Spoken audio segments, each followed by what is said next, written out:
Hey, it's Emma Romano here, founder of the Thrive and Life Foundation, self-healing coach, and the midwife to your personal alchemy. I am Kelly Bowen, founder of the Heaven Within Foundation, CEO of Lifestyle Finance Australia, finance expert, life and business coach. And you are listening to Inspired Conversations, where we talk about the things that really matter. Yes, we go there. We share together what's exciting us, inspiring us, and having the most profound impact on our lives and our clients' lives. And we do this to elevate and inspire you. We cover it all from life, body, love, relationships, trauma healing, addictions, business, money, and all things woo-woo. So sit back, relax, and get ready to be inspired and laugh the fuck out loud. Welcome, everybody. This is Emma and Kelly Bowen. It's Inspired Conversations. This is a very, very exciting topic. We are talking all about... Go for it, Kel. Egypt. Yes. One of my favorite topics. Yes, one of our Now favorite. We can both say we've both been there. Mm-hmm. We've walked like an Egyptian. Walk like an Egyptian. This is very exciting. So Kelly had some very profound experiences and up-leveling and spiritual things happened to her in Egypt. I don't think you can go to Egypt without that happening. No. And whether it just be you're immersing in the culture and the people, let alone the actual monuments itself. And I want to, before we dive in, because I know that you also had profound experiences there too. So I remember we were talking about your experience with ISIS when you came back, and it's just wild. And there was two things that actually, there was three things that I listened to before I went into the temples. And I very intentionally listened to these three things to start to open my consciousness to what is actually possible in these places. Mm-hmm. And to also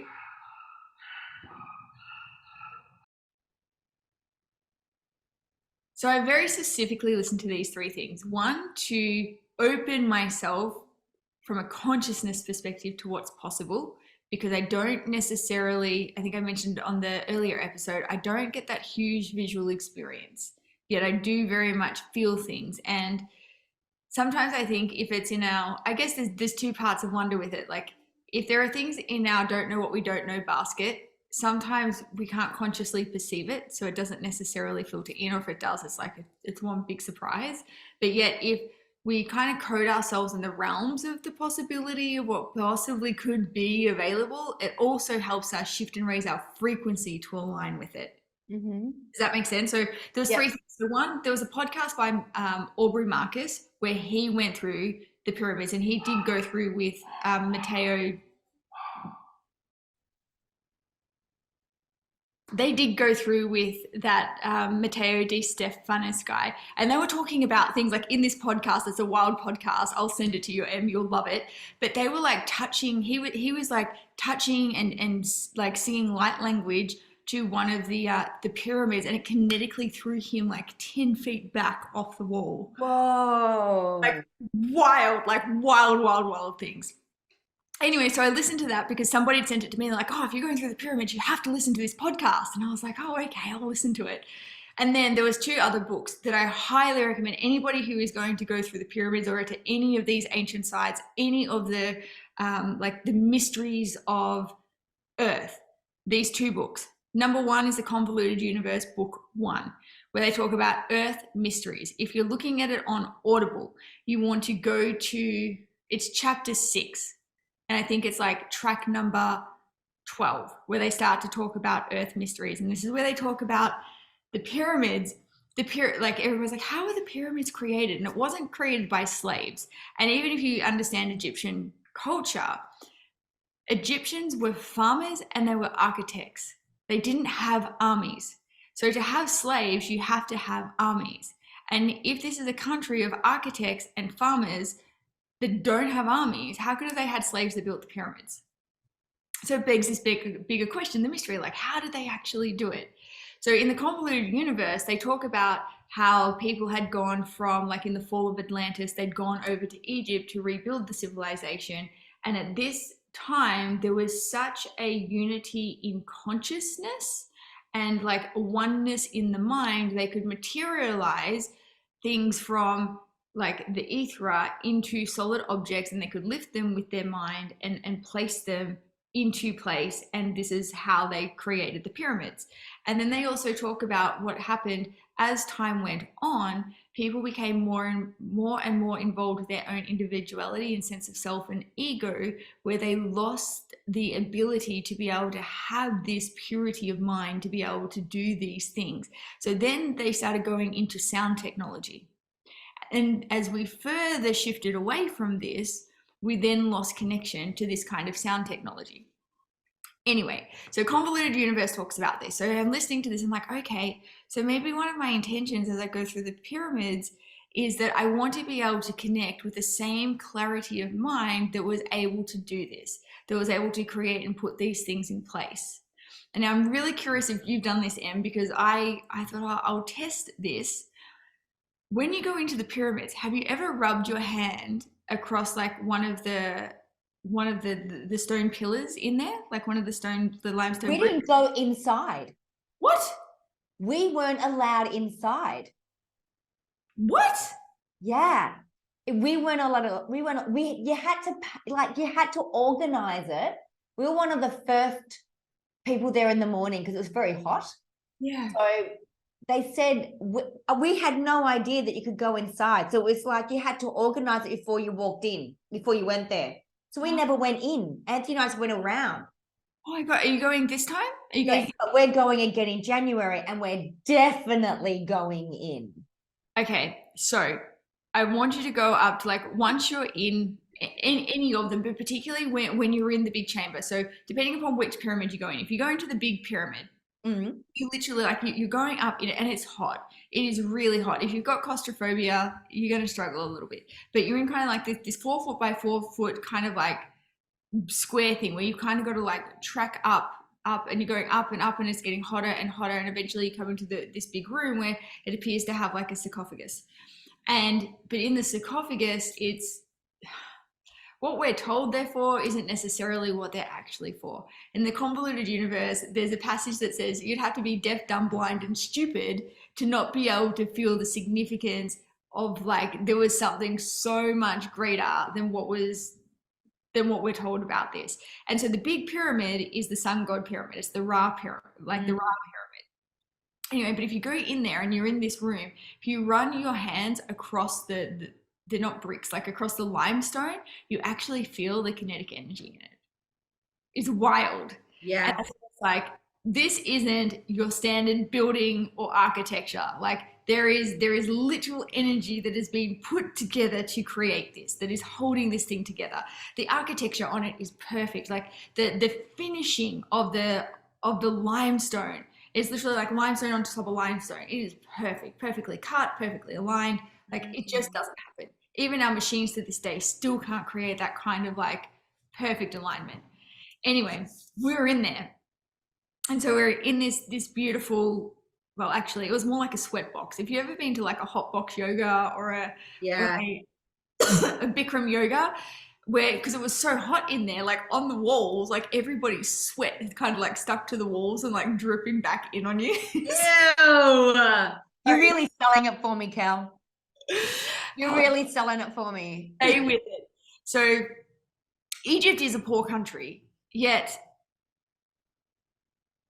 if you give them a little bit, their generosity of heart is incredible. So we go up into this room. Now, they don't like you meditating in there. And I kind of feel a little bit like some of the guards there are sort of like the custodians to the old knowledge. So in the Convoluted Universe, they talk about the pyramids as these places of stored information, where they've stored like all of the mysteries of Earth. And so there's this beautiful ancient library of light where if you have the consciousness, you can tap into it. But it's the kind of consciousness and information that it's not something that it would be okay to be in the hands of anybody. So I kind of feel like the guards they have sort of like this other, some, it's not all, but some, this connection to this other realm as well. And they can kind of like, they can sort of like scan your purity or your intention of like why it is that you're there. And so we all went in there and we'd all gone into kind of like into like a meditation, trying to be sneaky. It's pretty hard to be like sneaky and meditate all at the same time, because you're trying to close your eyes and you're trying to relax, but at the same time you're trying to have your field be perceptive to what's going on. You've got people going in and out. It's hot. It's like 40 degrees. Other people's sweat's dripping on you. Like, Ew. it's a challenge. So Gross. the guard's like, she's like, no closed eyes, no closed eyes. And we're like, okay. And then in Egypt, like a 200 pounds to them is like 10 of our Australian dollars. Mm-hmm. So we all tipped the guy $10. There's 6 of us. We've tipped him $10. So this guy's like $60. He's loving it. He's kicked everybody out. He's like emptied out the whole room, and there's people like trying to like come up into it. And he's like, no, wait. He's kicked them all out, and there's just us. And he's like, would you like me to turn the lights off? And we're like, yes, we'd like you to turn the lights off. Kelly, this is amazing. Good. Turns the lights off. So here we are, 6 of us standing around the sarcophagus. We've all got our hands on it. The guys turned the lights off. It's just us in there. And all of a sudden, I had this like huge bolt of light shoot through me, like somebody's turned the lights on. And I'm just standing in this bask of like light, whatever's happening, like straight through my central line.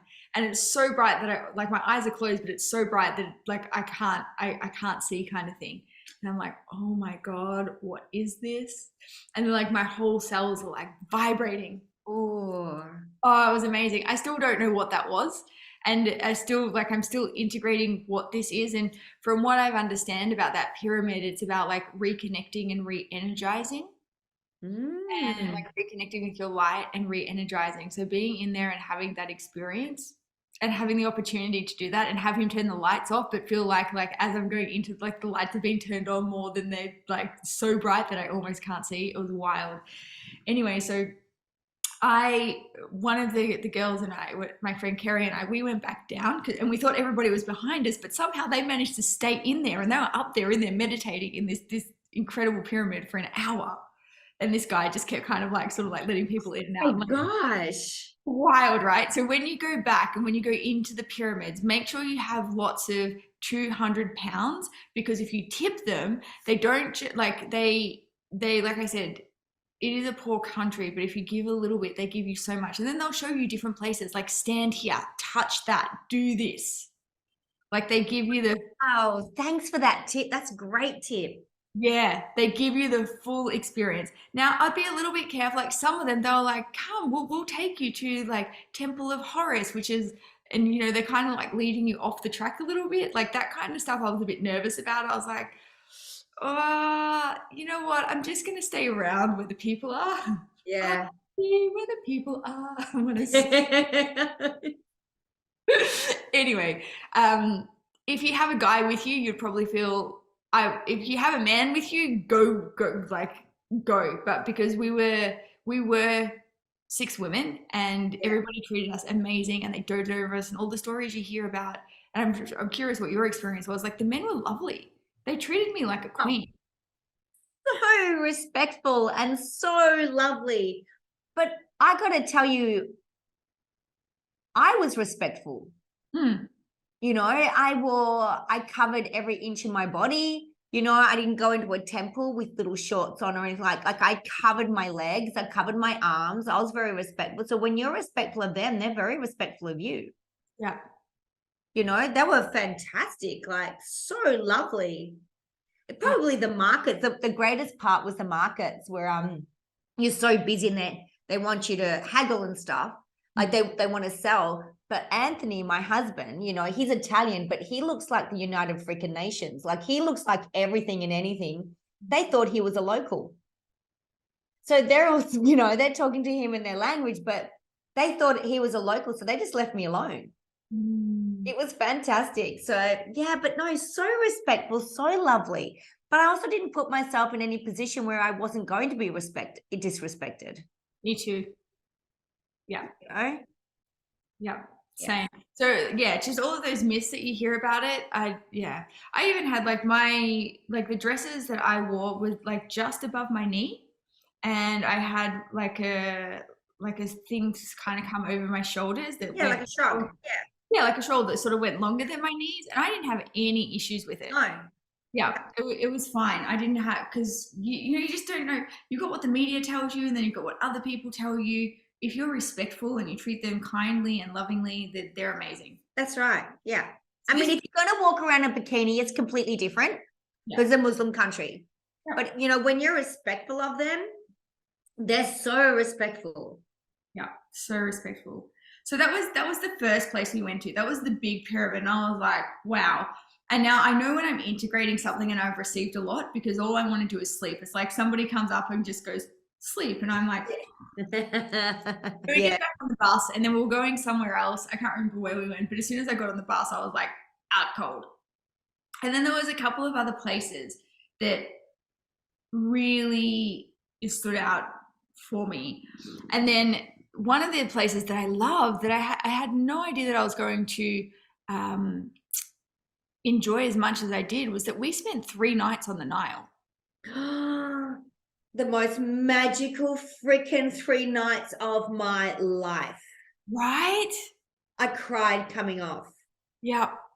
There is something so special on that Nile. Mm-hmm. Can I tell you the craziest story Please. about that night?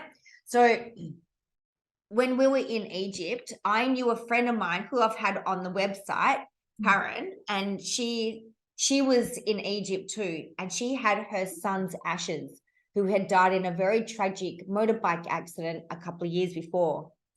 And she had a message from her son saying, empty them on the orange lake, on the orange water. She's going, orange water, what the hell? And she lives on a lake, right, in America. And she goes, what's orange? What's orange? And she went to Egypt, and there was a big, she just felt that she had to take some, like, his ashes with her. So she's on the Nile, and then all of a sudden the sunset happened. And I remember what the Nile looks like on the sunset. The whole place is orange, like the sky, the water, the build. It is the most beautiful immersion and beautiful frequency you can sit in and look at. And she just went, oh my God, this is the orange water. And that's where she gave over her put the ashes in. It's so magical, the Nile. Like, I didn't realize that I would love it so much. Me either. And it's so romantic. It's like, yeah, the forest of Africa. I had no idea. And you're right, because as the sun goes down, the wind drops completely, and it's just this beautiful glass river, and it's huge. Like, the Nile is huge. It's bigger than anything I've seen in terms of a river. Like, it's so big. Yes. And as the sun goes down, but the orange stays in the sky for ages. Yes. And it's just so magical, and it's quiet. And even if you're lucky enough to take a cruise at sunset on one of the boats, I grew up Auntie and I did as well. There's a serenity to it. There's a stillness, isn't there? Yeah, and also at the same time, the other thing you've got to remember as well, you've got the past, present, and the future overlapping. And so we're not just sitting in this moment in our present, we're experiencing all of like the greatness of what Egypt was. So we're talking about the time of Hathor, the time of Isis. We're sitting in that as well as what it is now and what it can be. And it's so interesting, like sitting within that. Now, the other book that I mentioned, so one that I said to definitely listen to was Convoluted Universe. The second one, which again is so mind-blowing, is the Sophia Codes.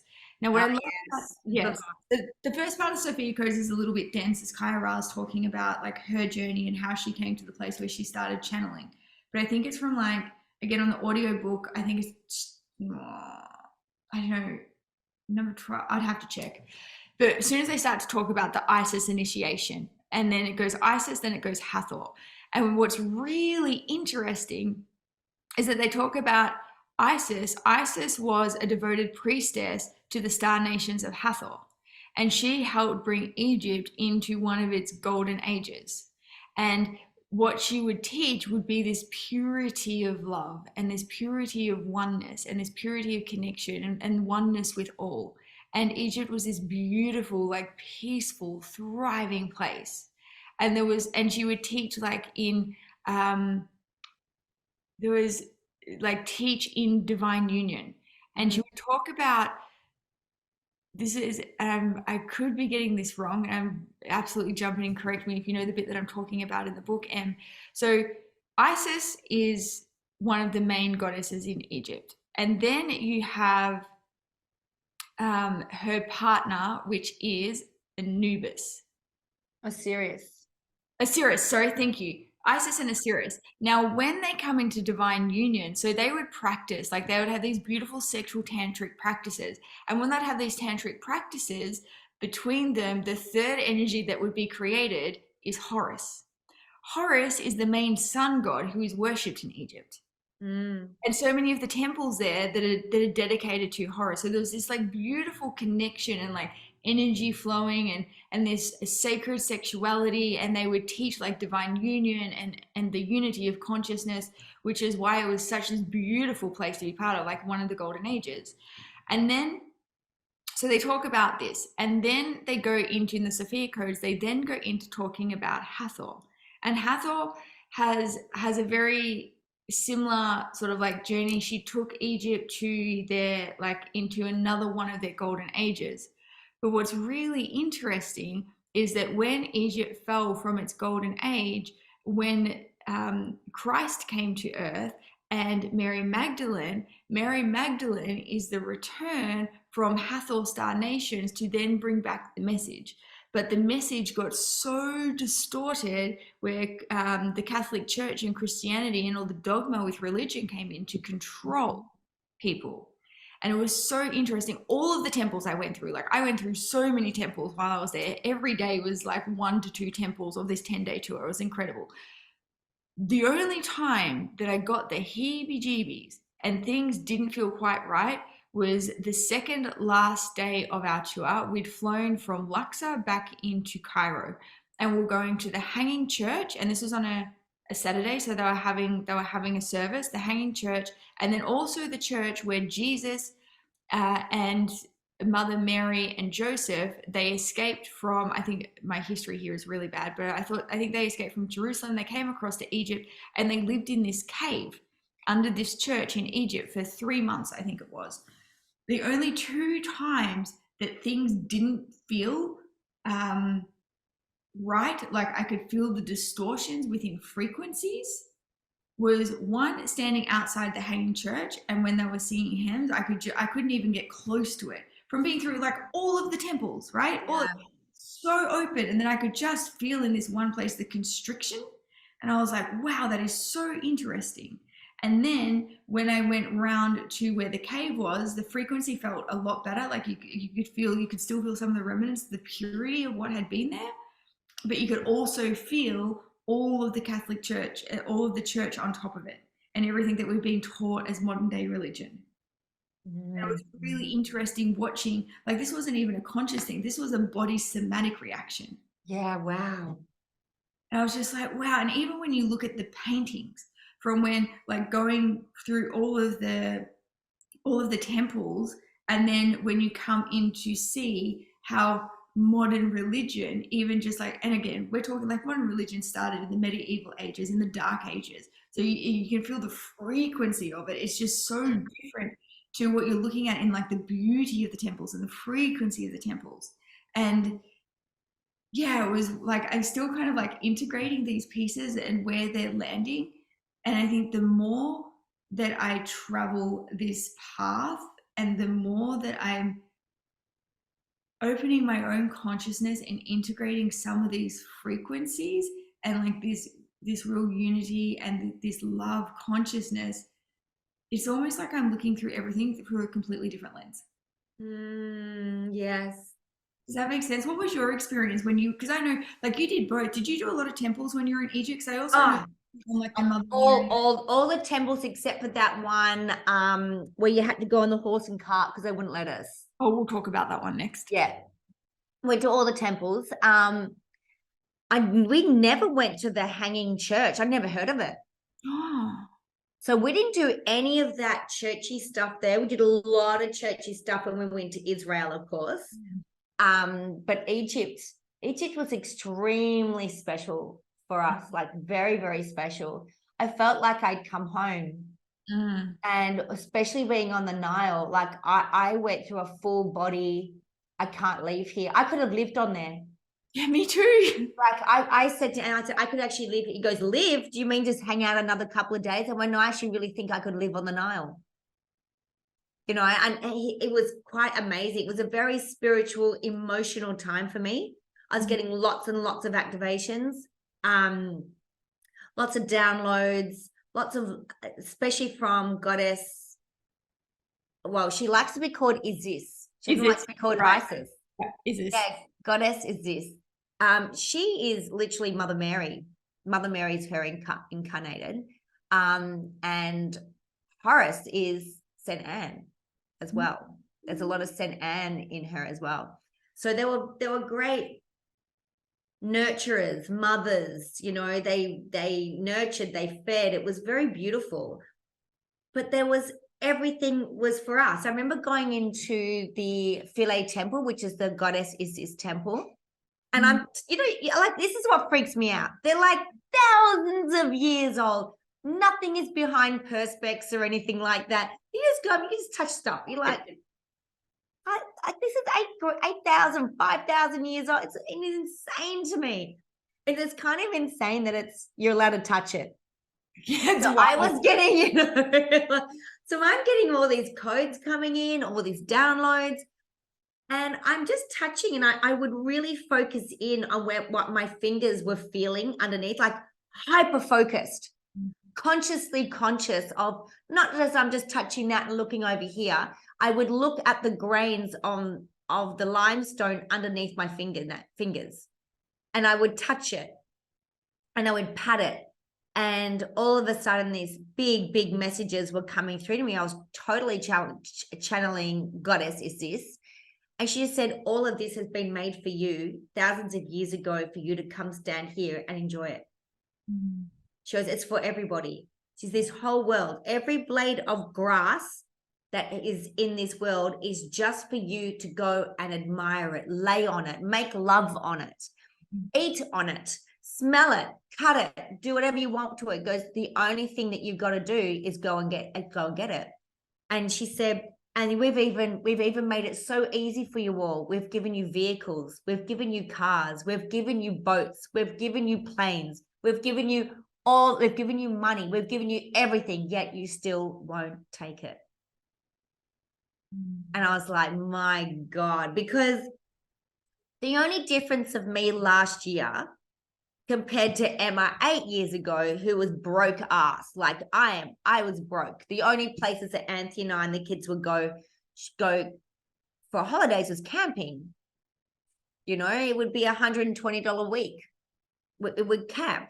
And then compared to last year, where we went to Fiji, we went to Thailand, we went to Egypt, we went everywhere. And then America, we went so many places.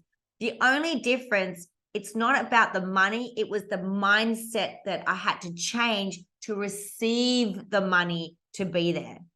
It was not about working harder. It's not about, getting a lucky break. There ain't no freaking lucky breaks, peeps. I haven't won the lottery, right? My hardest job for me personally is not in my business, but in my mindset and being consistent with it. You know, and being okay to feel the feels of fear. Being okay to feel the feels of sadness and shame and guilt and all those things, because it's just another moment. Because every time I push them down, they're still sitting there, and that's the block to the abundance. That's the block. That's the block to the greatness. Because if we're full of shit, how the hell can we be pulling in more light? We need to transmute it. So was huge for me. And then she was like, it's all for you, because it's all for everyone. It's all here. This whole world is for everyone, because we've done our part. Now you just got to come and claim it. Yeah. And that's it. That's what the golden ages were. There wasn't like everybody was living in abundance. Yes. It wasn't just for one. Everybody got to experience exactly what you're talking about. Yeah. It's wild. I remember um each temple I went to, there was one, and it's really interesting watching my integration on some of these intentions. So one of them was we went to Komu Obu, I think that's how you pronounce it. So they call this the temple of duality, where really, as we were walking in, Gabby goes to me, she's like, I think this is more about the temple of oneness. We knew nothing about the story, right? Know nothing about like how this temple came together. So we're going into the temple Komu Obu, and this is on the Nile. So we pull up, like our boat literally pulls up, and then we'll like walk straight up into these temples. And a lot of these temples, when they created the dams in the Nile, they literally had to pick up these temples like pillar by pillar, like brick by brick, or like stone slab by stone slab, and move it to higher ground because they were about to be fully underwater or were underwater. And anyway, so we come up into this temple, and I remember this was on the Aubrey Marcus podcast, and it was saying like, do not enter this temple unless you can bring harmony between your mind and your heart, because it will amplify your duality and what you need to deal with. So before we get off, I'm like doing my like bringing things into alignment, connecting with my column of ascension, like doing all the things just to make sure that my field is all of the parts of me pulling it all back, so there's no like kangaroos jumping around the top paddock. So that my intention was, as I walked into this temple, is my intention was to integrate the parts of me that are still residing in duality, so that I can create more from oneness and love and from my true desires, and have smoother pathways in my creation. Because I don't do it as much now, but I used to create in polarizing dualities. That would be like, oh, we don't like that, so let's create this. Oh, like there was always like a bit of chaos. So as we walked in, we learn about the story of this this temple, and it's about the two brothers. It's about Horus, the sun god, the one that's worshipped, that everybody loves throughout Egypt. He's like the god. And then there was his brother Set. Set is the one with the crocodile head, and the Nile had many crocodiles in there. And I can't remember quite the legends of the story, but anyway, what would happen, Set was getting upset because people weren't worshipping him at the temple. So he asked his brother Horus to come, and it's one of the only temples where there's actually like two gods worshipped there. It doesn't happen very often. And they created this alliance, like collaboration. So now let's think about it. There's these two like brothers that have been saying one's good, one evil. Now they're coming into collaboration, or the unity between like light and dark, and like opposing sides into a unity consciousness for the people to come to thrive. And so when they did that, then they started to come back and worship Set again. And then he did something to do with the waters of the Nile to make everybody prosper. But it's really interesting, again, like how we're talking about in the previous episode, like what level of consciousness are we receiving the information from? Because the way that the information was given was, this is the temple of duality. And it's like, well, hang on, that's one way of interpreting what's happening here. If I was to receive this from the highest place that I could, what could the highest idea here be? And if I was to receive this through love, what might this look like? What's actually going on here? What is the bigger picture of this story? There's collaboration, there's unity, there's love between brothers. Like there's prospering and thriving. It's like, is this really duality, or is it about bringing those parts together? I love that. And that's the thing. It's with everything. We have to look at everything as how was that interpreted at the time? You know, and what was the purpose behind that interpretation? Yeah. Because if it's for love, like if you can look at everything to the frequency of love, every story is beautiful. If you're looking at it through the frequency of fear and control, again, those stories are completely different. Yep, or victimization, completely different. If you're looking at it through love and empowerment, completely different. It's just really interesting. But this is the I guess the polarities between the realms, right? Like we're choosing to stream our information from, and how we're interpreting it. So that's also been really interesting since then, watching some of these these duality parts within me Like some of them have gotten really loud that I thought had gone to sleep and been like, all right, I'm dancing with you today. Wow. Mischievous Yeah. parts. Like not it's been more some of like the mischievous parts of me that have come like a little bit more amplified. I'm like, wow, that's yep, haven't seen you in a while, but all right, let's dance today. And then the other one, there was two more temples that I found like really breathtaking and that I had really quite profound experiences in. One was the Hathor's temple. Did you go to Hathor's temple? Oh, shit. This was at, No, we didn't go to Hathor's temple, and I don't know why. it's out, like it's out of, oh, where were we? I can't remember, but you've got to, like, it's a little bit off the beaten track to get Oh, there. okay. And then when I remember going through there and I had like I asked, my intention there was around integrating with my feminine and but also integrating like the goddess power within me and having womb purification. Mm. Now I remember that night, so I'm walking through the temple and it was just amazing. Like these temples, they're so breathtaking. And again, like Em said, these are 4,000 or 5,000 year old temples and you can touch them. And Yeah. if you tip them that 200 pounds, oh my goodness, they take you to like the secret crypts where you're like, you're going like up ladders and then you're going into these crypts and these secret pathways. It's incredible. It's amazing just how much, like if you give a little bit of generosity, they like 10x amplify the generosity back to you. So we had this amazing experience through Hathor and like you, and there were things that I was just called to touch and called to like actually sort of like draw the hieroglyphs with my finger, and I could just Yes. feel, I could feel things, and I wasn't really aware of what I was receiving. Anyway, this night I go to sleep. This is after being in the Hathor temple. I go to sleep and I could hear like sounds like, and I could hear this like woman's voice softly calling my name, and it sounded kind of like a mother voice. And I literally roll over in my hotel room. There's like this chair, and here sitting on this chair is Hathor, literally like Hathor right there sitting in my apartment, like in the little thing on the chair, and this younger boy like sitting on kind of like the arm of the chair beside her. And you know when you kind of like half asleep and you're like rubbing your eyes, I'm like, no, no, I'm definitely seeing that. And I don't see things. I just don't. And that's the first time where I've ever visually seen something. And I'm like, oh my goodness, am I going to start seeing things now? But it was like this beautiful experience. Like the energy I felt, I wasn't afraid. Whereas normally, if I'd experienced something like that, I'd feel a bit of like, oh, what am I? Like, oh my God, now I can see behind the veil. Like, oh. But there was just this beautiful kind of like mothering energy of like letting me know that she was right there.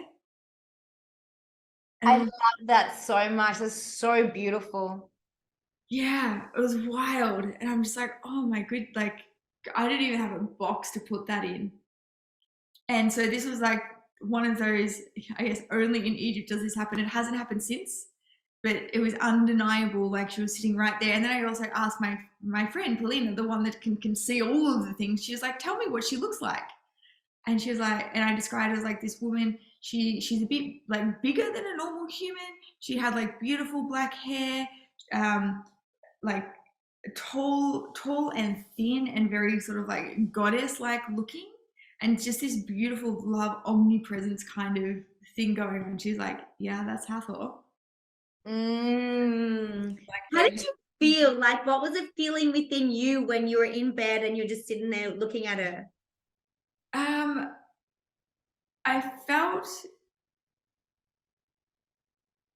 awe would be the word. I was like stunned, paralyzed. I was like, no, because they've got fear in them. I was awe. I was a bit awestruck. And it didn't last long. It was maybe like 3 to 5 seconds. Because then as soon as my brain started like to try and kick in to make like sense of what I was seeing, Yeah. but it was undeniable that like that was, and there's just the voice, like the mothering voice, like calling me out of my sleep to be like, hey, we're here. It's so beautiful. Yeah, that was really cool. It's such a comfort because when I see them, like I've not ever seen Hathor, but Goddess Isis, and I see Mother Mary a lot. How does she appear to you? She appears to me in blue. like as this beautiful, very serene looking woman with dark hair. And it is just a feeling of pure comfort for me. You know, it's love, but it's love and comfort. It's complete safety. It's the time where I can just go, oh, you know, someone's got me completely. It's very beautiful. That's why I think they're here. That's why I think they work through us, because they'll especially talk to people and talk through people who are willing to share this story, which you and I are.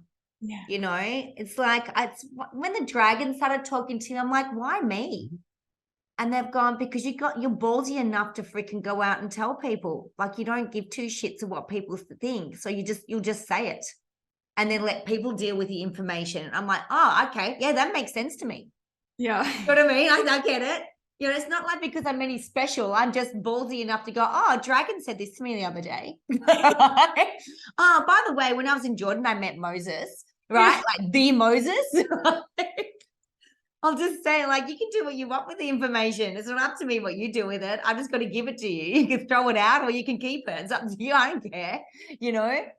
Yeah. And this is why I feel that they work through us so well. This is why channeling is amazing. Yeah. It's so powerful. It's so powerful. It's so powerful. And we all do it. We naturally do it. And again, like the caveat that I put with channeling, like before you start or you're consciously opening yourself up, make sure that you're in the frequency of love. Because if you're not, that's when you make your channel open to anybody who's available. It's like putting your taxi light on. Anyone can jump in. That's right. You know, you're better off with Uber, where you can actually call and decline who you actually. Yeah, exactly. And you can choose, you want an UberX or just this normal Uber. And then you can rate them afterwards. Exactly. It's so good. Kelly, is there anything else you want to share about Egypt before we sign off? Yeah, the last one that I want to talk about, because this was the one that changed me. And well, they all changed me, but this one actually had a really profound impact. And this one, I felt consciously activating my next part of my mission. And that was the Horus's temple. And the main sun god. And what's really interesting, well, other than Ra, but they talk about Horus a lot more than Ra. What's really interesting about this temple, and this is the one that you spoke about, Em, with the horses. So to get to the sun god temple, you have to go through all of this density. And the density is, if you've ever been to a third world country, animals suffer. Like, they suffer so much. And I know you do this too, Em, like, but I always run around third world countries with like a bag of cat biscuits. And if it is hungry, I will feed it. I will buy the cats tuna and I will feed them on the streets. And there's lots of like these stories of me running around with the group, and we're all like feeding the animals, and we're having we can't change their life forever, but we can change it for today. And even when I was in Greece, like, I totally adopted a street cat that slept with me for 6 days. It was awesome. Yeah. I called her Mary. Anyway, so the thing to get to this temple, Khufu, the temple is called Khufu. You get off the boat, and then you're meant to get a horse and carriage for like 15, 20 minutes across to the temple. Now, some of these horses, they're in, let's just say, okay condition. Yet some of these other horses are meant to have like fat, juicy, plump butts. Some of these poor horses have like inverted butts. And you can see like where their like their carriage things have been like digging into them. And it's sad, like, to look at it, to coming from like our country. If we saw this, we would be calling the RSPCA kind of thing. Like, it's really quite shocking. And when our guide got to know us quite well, and he said, look, I don't think that you guys are going to like it. Like, just looking how you've been interacting with everything, I think you're really going to struggle. Like, many people come back from this experience feeling quite traumatized because of what they're seeing happening to the animals. And we were like, okay, we don't want to go. And then after speaking like with the group, we're like, okay, well, what if we were to do some grid work here? Like, what if we were to actually like do some conscious grid work and put light into the grids and really see the light and the consciousness within the animals, within their owners, and to really do what we can to raise the light quota and the frequencies of the grid. Again, it's not going to change it today. Yet over time, like, we are inviting like the grids of high consciousness touching the grids of lower consciousness for the consciousness to evolve. And so we decided to go, and our guide, bless him, he was able to get us a car. So, which is very rare to get a car from the boat to the temple and the temple back. So we managed to get a car. So we go around to the temple. But before we get off the boat, I was like, right, I'm going to stock up with all the apples, all the pears, all the bananas, and I'm going to feed as many horses as I can. And I, even to the point at the buffet, I literally grabbed the plate of pears to put on my table, and I was going to pretend that like all of us 6 girls were going to eat the pears, and the buffet person's like, no, you can't do that. And I'm like, damn it! So I took like 3/4 of the pears, all the pears we had for the whole buffet, and I was like, so. Anyway, I put the pears back. I wasn't totally selfish. And I said to the guide, like, can we feed some of these horses, like particularly the skinnier ones, like on our way back?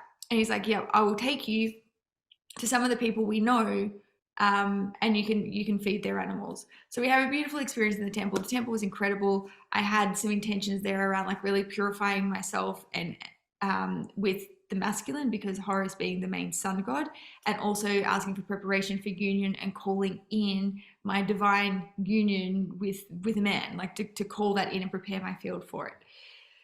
We come out, and I've got my little bag, and I've got the girls with me, and our guide takes us over to where the horses are. And I wanted to feed like the skinniest ones. Anyway, they're like, start here. So we're giving we start with like giving a horse the banana, and these poor horses, they're so dehydrated. It's not like they're standing out there with buckets of water, they've got shade on them. Like they can barely chew. Like we give them an apple, they can't bite the apple. The handler had to like break the apple up for the horse to eat it. Now, what happened next was really interesting, and this has changed me forever. And this is the thing where I felt my next part of my mission really activate, is that the guy who was like giving the horse the apple, he wanted to keep half in his pocket for himself. Yeah. And we're like, that's for the horse. And then we had other people come running up to us, do you have some for my horse, and some for my horse, and some for my horse? And would go with the people to the horse to make sure they were feeding the horse and not putting it in their pocket. And because I think fruit is a rare thing there, as much as like these people are hungry. We ran out of things, and we've still got more people coming up to us, and we're like, look, the only thing that we've got left is cat biscuits. Sure, we can get some cat biscuits. And our guide's telling the people, like, these are cat biscuits. And we literally see the men start eating the cat biscuits. Yeah. And that's when I had this moment, like, these aren't cruel people. No. These people are hungry. Yep. These animals aren't being treated like this because the person who's looking after them wants to treat them like this. They can't. And then when I was asking the guide, like, what, on a busy day, like, what kind of money would these people be making? And they would be lucky to be making, I think I worked it out, that if they could do 4 trips, it'd be like less than $100 a day. And with that less than $100 a day, and sure, third world country is going to be cheaper, but less than $100 a day, you have to look after your horse, plus your wife, and however many kids you have. And also your neighbors. Oh, and your neighbors. Because they're Muslim. So it's not just them. They also have to do tithing. So in the Muslim religion the community is very important, that if somebody is suffering, you will buy them food and not tell anyone who it is. Yeah. So say if I made $100 a day, Kel, and you made 50, I will go to the doctors of where, say, your wife is, and say, I'm going to pay for her bill. Wow. Yeah, they do that as well. So it's not that they're not just me, my wife, and my 3 kids. It's me, my wife, my 3 kids, my mother, my father, her father, plus the community. Wow. They're very community based. It's beautiful. Wow, it's wild. And then to think, like, you know, and we come in and we're seeing like one narrow perspective of what's happening with animals. I see this and I'm watching humans eat cat biscuits. And I'm just like, hold on a minute. So, and I really felt like this deep desire to go back and do something for third world animals, because every time that I've traveled through third world countries, I get laughed at by my friends all the time because I'm the person who carries around the cat biscuits or the things to feed the animals. Yeah. Something more there for me. And I remember I was sitting on your couch with you the other week, and you were like we were literally talking about this, and we were talking about how this for them is a way of life. Like, it's not actually seen at the level of cruelty that we would see it. And the suffering is not the same in which we would see it if it was happening in this country? It's because we compare and we're looking from a space of lack. It's like a multi-billionaire would look at you and Kel and go, oh, those two girls are suffering. You know, they have to iron their own clothes, or they, you know, oh, look at them, they're doing their own washing. Oh, those poor girls. Mm-hmm. Do you get me? It's like, because when I tuned into the horses are actually fine. They don't know any different. If we brought one of our horses from Australia over there, it'd last a month, right? Maybe 2 months at the most. But these horses, it's generational. They don't know any different. Yeah. That's exactly what, like when we were, that was the exact message that we received when we were there. That it's not, they don't know any different. And I think it was you that was saying that if they were super like meaty, like we have them here, they'd die. They would die in the heat and holding it. They're actually the slimmer they are, the better. It's like when you get those marathon runners, are they big, meaty guys? No, they're tiny. Yeah. So they can go further and not be affected by so much heat. Yeah. But this for me was really powerful and then I can feel like there's this, I don't know how it's going to come together yet, but there's this desire to do something for animals in third world countries that it's not. And yes, there's this component where it's they don't know any different, yet I also think that every being is entitled to a certain quality of living. Yeah. So that was the other part that I had like a really quite profound impact. And then obviously all of this is integrating and unfolding over the, what is it now, 4 weeks post-trip. And I can still feel like I think I was saying either earlier this episode or the previous one, every day it feels like I'm waking up in a new part of myself. Like when I first got home, there was this part that was like, right, I could really feel the goddess activating within me, or it's like I will see myself as the goddess that I am, and I will have my internal environment reflect that. And it was like just so much stuff that I threw out in my house, and like so much stuff that I brought in, but also just in terms of the power of that. And what does that mean as a creator or a creatress? And really looking at that power and that discernment of like, what am I creating? And if I was to really own the power of the whole universe behind me, what am I going to do with that? How am I going to use that as a force for good? And it's the thing, you know, people couldn't realize we are constantly creating, every one of us. We're either creating misery or we're creating love and happiness. We're always creating. We can't not. So it depends, what are we creating? And yeah, I love that. Like, what are we going to do with it? It's massive. Anyway. This has been an amazing podcast, Cal. It's so good to have you back. So good to be back. I love you. So good. Guys, thank you so much for listening. Kelly, you can sign us off for the day. So if you've loved us, please share us around if you found value in it. I know somebody else will. We're not a paid show. We get the love because you share the love. We love you so much. Make sure you give us the like on the Instagram, the Facebook, the wherever else we are, the iTunes, Spotify, we're in all of the places. We love you and we look forward to seeing you on the next episode. And if there's something that you really want to hear us talk about, let us know. Send us a DM, put a comment. We will make it happen for you. Yes. Love you guys. Thanks so much. Bye.